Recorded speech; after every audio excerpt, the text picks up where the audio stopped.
Alright, so we're going to work on the toilet. We're going to get the toilet out. First thing we need to do though is turn off this water line. Now I know we have the main shutoff off, but if we leave this on and we forget about it and we turn everything back on, well, you probably don't want to know what happens next. So this here knob has been ripped off, and so what we need to do is just take some pliers, it's not too difficult, grab the threads here and turn this clockwise so that we can close it. Because basically that's all the difference is. When there's a handle, you just grab it and turn it with the hand. Without it, you just use pliers. And once it stops, then you know it's closed. Make sure it's good and tight.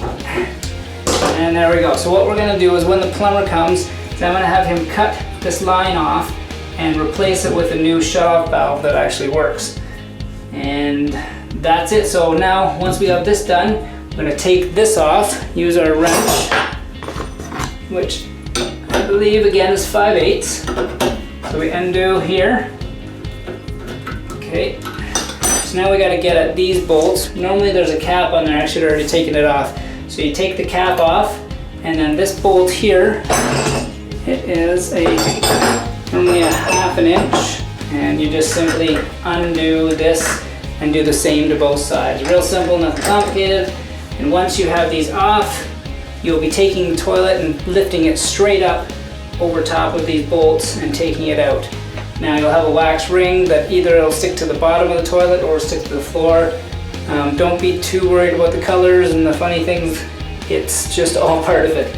And that's about all there is to the toilet. So I did also want to mention that you want to, once you have this shut off, the main shut off here, so there's no water feeding into the toilet, then you flush the toilet to get more water out of it. Now after that there's still water there, so what you can do is a couple of things. You can take a bucket of water and throw it in, and then a lot of times the water just goes whoosh down and it empties out. Another way is to take a plunger. So open it up just like you would normally do plunging a toilet, plunge it, and the water will shove down into the drain.